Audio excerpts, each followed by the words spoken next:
જય અલખધણી, જય રામદેવ પીર। આજે આ હળાહળ કળજુગમાં કોઈ વર્ષથી બીજ ભરે છે, કોઈ 5 વર્ષથી બીજ ભરે છે, કોઈ 25 વર્ષથી રામાપીરની બીજ ભરે છે, કોઈ સમજણા થયા તેદીની બીજો ભરે છે, કોઈ 50 વર્ષથી રામાપીરની બીજ ભરે છે, અને કોઈ એમ કહેવાય કે પોતાની પેઢીઓથી બીજો ભરે છે, રામાપીરની પુણ્યમો ભરે છે। સાહેબ, રામાપીરના માર્ગે જવું, આજે હું રામદેવ પીરની તમને એ વાત કરવા જઈ રહ્યો છું કે તમે રણુજાના રસ્તે જશો તો 1000% તમારી પરીક્ષા થશે। તમે પોકરણગઢની વાટ પકડશો, ભગવાન રણુજાવાળા સામે તમે નજરો માંડશો તો આજ તમે કદાચ ખૂબ સુખી હોવ, આજ તમારી જોડે ધન, મિલકત, રૂપિયા, દીકરા, દીકરી, બધી રીતે તમે સર્વ સંપન્ન હોવ, પણ સાચા મનથી, સાચી શ્રદ્ધાથી તમે રણુજામાં ડગલા માંડશો તો 1000% તમારી પરીક્ષા થશે। પરીક્ષા એટલે કેવી પરીક્ષા? કાલ સવારે તમારે તમારા આંગણે બહુ મોટો પ્રસંગ આવવાનો હોય, તમારે રૂપિયા મિલકતની ખામી ન હોય તો સાહેબ પળમાં એવી પરિસ્થિતિ બદલી નાખશે તમારી પરીક્ષા કરવા માટે કે તમારે ત્યાં 1 રૂપિયોને પણ ખાવા ધાન નહીં રવા દે, તમારે લોકો જોડે માગવા જવું પડશે। આ રામાપીરની પરીક્ષા છે। બાકી ઘણા કહેતા હોય કે અમે રણુજા બીજો ભરીએ છીએ, આમ કરીએ છીએ, તેમ કરીએ છીએ। મોજ શોખથી બીજ નથી ભરાતી ભાઈ। રણુજાના આંગણે જવું, ભગવાન રામાપીરનો પ્રસાદ મેળવવો તો પહેલાં એ પ્રસાદની તૈયારી રાખજો કે તમારું લુઘડું હગું નહીં રવા દે। તમારામાં એ ઓકાદ હોય તો રામાપીરની બીજ ભરજો, કારણ કે આપશે ને એટલે જગત જોશે એવું આપશે। બીજું, રામાપીરનો એક એવો નિયમ છે, કારણ કે તો પોતે દ્વારકાવાળો છે, અને ભગવાન રામદેવ પીરનો એક એવો નિયમ છે કે તમારે ત્યાં ભલે બધું જ લૂંટાઈ ગયું, તમારે ત્યાં ખાવા ધાન ન રહ્યું, તમારા દીકરી દીકરાના સંબંધો તૂટી ગયા, તમારે એમ કહેવાય કે તમારી પેઢીમાં બધું રમણ ભમણ થઈ ગયું હોય એવું તમને દેખાતું હોય, તમને તમારો અંત દેખાતો હોય, પણ અંતે આબરૂ ન જવા દે ને એ જ અલખધણી। જેસલ તોરલની આબરૂ અલખધણીએ રાખી, માલદે રૂપાદીની આબરૂ અલખધણીએ રાખી। સાહેબ, એવા તો હજારો લાખો સેવક ભક્તો થઈ ગયા કે જેની આબરૂ અલખધણીએ રાખી। ડાલીબાઈની આબરૂ અલખધણી રાખી, કઠિયારાની આબરૂ મારા રામાધણીએ રાખી। જામ જોધપુરમાં આજે તમેનું હું જેની 12 બીજ ભરીએ છીએ, 12 બીજનું મહત્ત્વ શું? તો જામ જોધપુરમાં ભક્ત અચળાજી, અને ભક્ત અચળાજી પોકરણગઢની ધરતી ઉપર રામાપીરને, રામદેવને બીજ ધર્મનો પાઠ માંડ્યો, અને એ પાઠની શરૂઆત તો યુગોથી હાલી આવે છે। બલિરાજાને ઘરે માંડ્યો પાઠ, યુધિષ્ઠિર રાજાને ત્યાં પાઠ માંડ્યો ભગવાન વિષ્ણુએ કૃષ્ણ રૂપમાં, પછી હરિચંદ્રને દ્વાર પાઠ માંડ્યો, ભક્ત પ્રહલાદને દ્વાર પાઠ માંડ્યો, પણ આ હળાહળ કળજુગમાં આજ ઘરે ઘરે જેના, હું તો એમ કહું છું કે જેના નસીબ હોય ને એને ત્યાં ભગવાન રામાપીરનો પાઠ હોય। જેને આંગણે એમ કહેવાય કે સાક્ષાત રામદેવ રાજી થયા હોય ને એને આંગણે રામાપીરનો પાઠ હોય। જેના પેઢીઓના પૂન ઉદય થયા હોય તો એ પૂનનો પ્રસાદ એ રામાપીરનો પાઠ કહેવાય। અને ભગવાન રામાપીર એટલે સાક્ષાત દ્વારકાધીશ, કોઈ ભેદ નથી। ભગવાન દ્વારકાધીશ પોતે જ આવ્યા હતા, કોઈ એમનો અંશાવતાર નહીં, પણ પોતે જ અજમલ રાજાને ત્યાં આવ્યા હતા।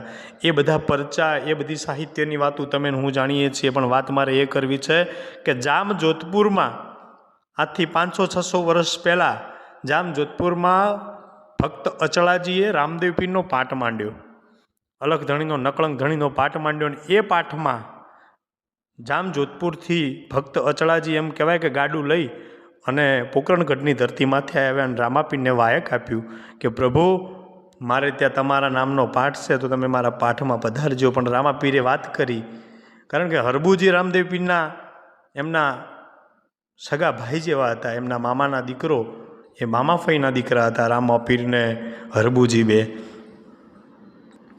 તો રામાપીરે તો વાયક સ્વીકારી લીધું, પણ એ વખતે હરબુજીએ રામાપીરને વાત કરી કે પ્રભુ આપણે તો 12 જગ્યાના વાયક સ્વીકાર્યા છે, 11 જગ્યાના વાયક તમે સ્વીકાર્યા, ના 12મું વાયક તમે સ્વીકારી લીધું, કઈ જગ્યાએ પહોંચી વળશો? પણ જેની જોડે ભગવાન હોય ને એને કદાચ ભગવાનનું એમ કે મહત્ત્વ જલ્દી ખબર ન પડવા દે ભગવાન, એટલે હરબુજીને થયું કે હશે ભાઈ જે ભાઈ હરિનો હુકમ. અને એ વખતે જામ જોધપુરમાં એક એવો બનાવ બન્યો કે ત્યાંનો એક મુખીયો હતો.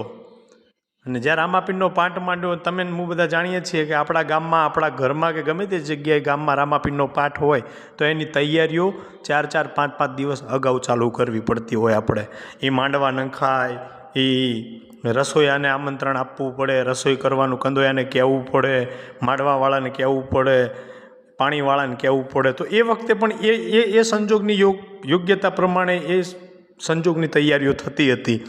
એવે વખતે ગામનો મુખી, ગામનો આજે આપણે સરપંચ કહીએ, એ વખત મુખી કહેવાતો, એ ગામનો મુખી, ગામનો સરપંચ આવીને એમ બોલ્યો ભક્ત અચળાજીને કે આ ધંગ ધતુરા શું માંડ્યા છે? આવા ધંગ ધતુરા પડ્યા મૂકો અને આ બધું પડ્યું મૂકો અને સુખ શાંતિ એમ કહેવાય કે તમે આ કામમાં જોડાવો, આ કામમાં જોડાવો. એવી મોટી મોટી વાતો અત્યારે ઘણા લોકો કહેતા હોય ને કે ભાઈ આ બધું શું કરો છો, આની જગ્યાએ તો તમે શિક્ષણમાં પૈસો વાપરો, આમ કરો. ઘણા સલાહો આપતા હોય પણ એ પોતે ન વાપરતા હોય. બાકી જે ધર્મનું કામ કરતા હોય એ શિક્ષણમાં પણ કામ કરતા હોય. તો એ વખતે ભગવાન રામાપીરનો આવો પાઠ મંડાણો, પેલા એ ન બોલવાના શબ્દો બોલ્યા અને એનો એકનો એક દીકરો હતો એ મુખીનો, અને એકનો એક દીકરો એ સમયે મૃત્યુ પામ્યો. અને જેવો દીકરો મૃત્યુ પામ્યો એટલે સાહેબ એના તો હોશ ઉડી ગયા કે ઓહો હો, હું આ ભગતને કંઈક કીધું અને આ પાઠમાં મેં વિધન કર્યું ને આજ મારો દીકરો વયો ગયો. સાહેબ એને તો એની માથે દુઃખનો ડુંગર તૂટી પડ્યો. પણ ભગતનું હૃદય હોય ને સાહેબ, એ તો ભગવાન જેવું જ હોય. એટલે પછી આમ સ્મશાન યાત્રા નીકળી અને સ્મશાનમાં પહોંચ્યા. અને એ વખતે રાત્રે તો પાઠ હતો અને પાઠ પછી બંધ રાખ્યો. ગામ લોકોએ કીધું કે આપણા ગામમાં આવો અણબનાવ બન્યો એટલે આપણે એવો પાઠ હવે ન રખાય. પણ ભગતને ભગવાનમાંથી ભરોસો હોય સાહેબ.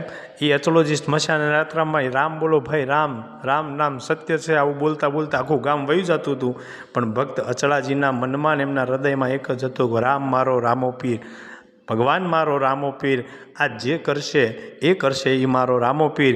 અને અચળાજીને તો એમ કહેવાય કે હૃદયમાં ખૂબ વિશ્વાસ કે મારો પાઠ બંધ નહીં રહેવા દે, ગમે તે કરશે પણ મારો રામો પીર કરશે. વિચાર કરો, સ્મશાન યાત્રા પોકી ગઈ, સ્મશાનમાં ચિતા ખડકાઈ ગઈ અને એ દીકરાને ચિતા ઉપર ઊંઘાડી દીધો.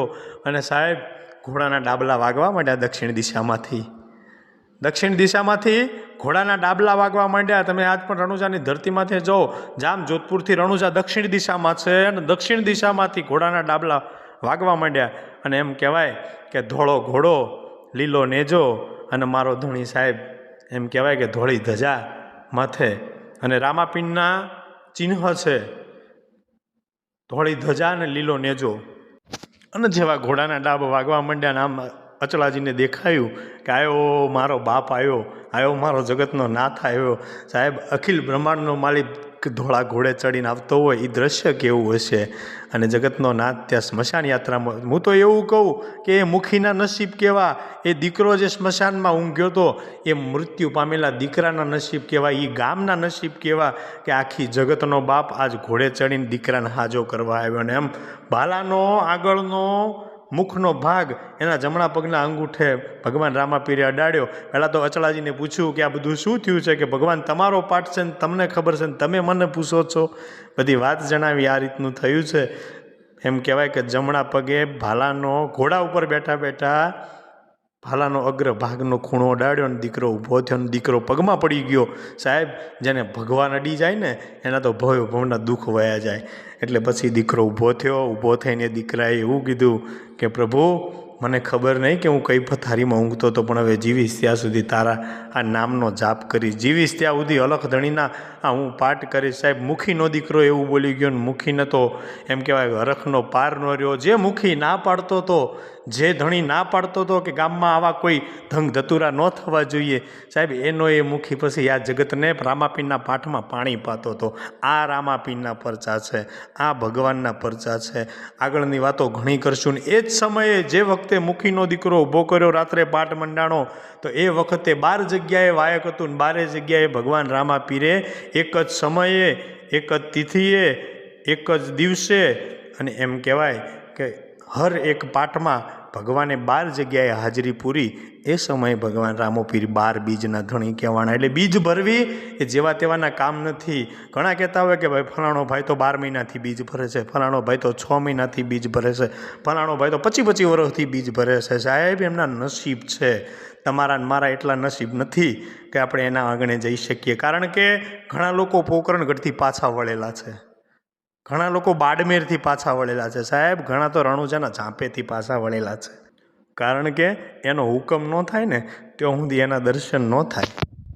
એટલે તમે બીજ ભરતા હો તો ખૂબ શ્રદ્ધાથી ભરજો. આજ તમારા આંગણે દુઃખ હશે, આજ તમે પારકી ગાડીમાં જતા હશો, આજ તમે કદાચ એમ કહેવાય કે પૈસા માગીને તમે જતા હશો, પણ સાહેબ આજ તમારી જોડે કદાચ કરોડોની ગાડી લઈને તમે જતા હશો ને તમારા માથે કોઈ પણ નાનું મોટું ટેન્શન હશે, કોઈ પણ નાનું મોટું દુઃખ દરેકને હોય, પણ સાહેબ એ દુઃખને એમ કહેવાય કે કાંટાની જેમ કાઢી અને કયા ટાઈમે મારો રામો ધણો ફેંકી દેશે ને એની વાર નહીં લાગે. પણ પરીક્ષા થશે, બીજ ભરતા હશો તો પરીક્ષા થશે, એવો કપરો સમય આવશે, પળે તમારે કોઈ એવા સમયનું તમારે સંકટ સહન કરવું પડશે, પણ ભરોસો રાખજો, બીજો ભરજો, આબરૂ કોઈ દી નહીં જવા દે. કારણ કે એ પોતે ભગવાન દ્વારકાધીશ છે, એને દ્રૌપદીની આબરૂ નથી જવા દીધી, એને ડાલીબાઈની આબરૂ નથી જવા દીધી, એને એની બેન સગુણાની આબરૂ નથી જવા દીધી, એને એની બેન સુભદ્રાની આબરૂ નથી જવા દીધી સાહેબ, એને નંદ જશોદાની આબરૂ નથી જવા દીધી, એને દેવકી અને વાસુદેવની આબરૂ નથી જવા દીધી સાહેબ. એ દ્વારકાવાળાએ રણુજામાં બેસી અને આ જગતની રક્ષા કરવાનું ટેકો માથે લીધો છે. તો આવી જો એના ભક્તોની, એને ભક્ત નરસૈયાની આબરૂ નથી જવા દીધી, એને રત્ના રાયકાની આબરૂ નથી જવા દીધી સાહેબ. પછી સમાજ કોઈ પણ હોય, ઠાકોર સમાજ હોય, રબારી સમાજ હોય, પટેલ સમાજ હોય, વાણિયા સમાજ હોય, દલિત સમાજ હોય, હરિજન સમાજ હોય, પણ દરેકના આંગણે રામોપીર હોય. અને જેના આંગણે રામોપીર હોય ત્યાં ભેદભાવ ન હોય. એટલે ભગવાનને માનજો. આ કળિયુગમાં જેના આંગણે, જેના ઘરમાં બીજના દિવસે રામાપીરનો પાઠ થતો હશે, નાનો મોટો પાઠ પૂરાતો હશે, એના જીવનમાં કોઈ દિવસ દુઃખ નહીં આવે. દુઃખ આવશે તો એને પળમાં મારો ભગવાન કાઢી મૂકશે અને એના ત્યાં કોઈ એવી અહિત નહીં બનવા દે. કારણ કે જો મરેલા મળદા બેઠા કરતો હોય સાહેબ, એની હામું બોલવાવાળાના જો મરેલા મળદા બેઠા કરતો હોય તો તમે ને હું એને માનતા હોઈએ તો સાહેબ આપણા ઘરમાં કોઈ દિવસ શું કામ અહિત બનવા દે. પણ ભરોસો એ જ ભગવાન. તમારો ભરોસો હશે તો ભગવાન રામોપીર તમારા આંગણે હાજર જ હશે. જય અલગધણી, જય રામદેવ પીર.